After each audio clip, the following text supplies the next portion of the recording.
For today's video mga katambay, sabi na isa natin followers, dapat ipakita mo lahat ang kulang ng video mo para malinaw. At dahil yan ang request mo, yan ang gagawin ko. Bali dito, dinouble check ko ang mga dice mga katambay, napapansin nyo? Etong kulay pula. Etong kulay pula lang mga katambay, ang may kaparehong kulay na kung saan mga katambay may kulay pula sa baba at may kulay pula sa bandang gitna. Kaya malinaw na malinaw mga katambay na eto ang magiging guide natin. Kaya ang ating 1.5 na puhunan ay magiging isang tayaan lang sa kulay pula na ating natipuhan. Kaya sa followers ko na nagtatanong, nawa naman ikaw ay malinawan. At eto nga mga katambay, kulay pula agad ang unang bungad sa ating unang paghila. At eto nga mga katambay, easy 1.5 na naman ngayong gabi. Kaya bukas na bukas, mamimigay na naman tayo ng bigas. At kung sa mga nakaraan nga mga katambay, namimigay tayo sa ating mga solid followers ng pa-Gcash, ngayon mamimigay naman tayo sa mga senior citizen mga katambay ng bigas. Kung nakaabot ka na sa part ng video na to mga katambay, pwede bang pakicomment naman kung tagasan ka para naman malaman natin kung saan na umaabot itong bidyong ginagawa natin. And syempre alam ko naman na ang gagawa lang nun ay ang mga solid followers ko. Bali nga mga katambay, okay na tong 1,500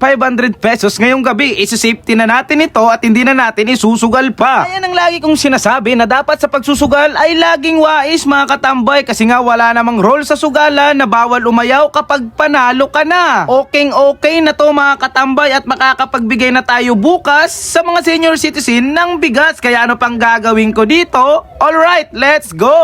Mga katambay, dahil nanalo na naman tayo sa perya, magkakaroon na naman ng bigas si Lola. At syempre at hindi lang yun, magkakaroon pa siya ng gatas. Let's go!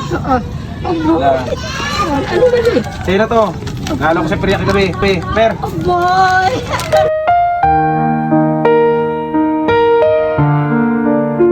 At ayun nga mga katambay, nakapagpasaya na naman tayo ng isang nanay. Nawa bukas ulit. Bak!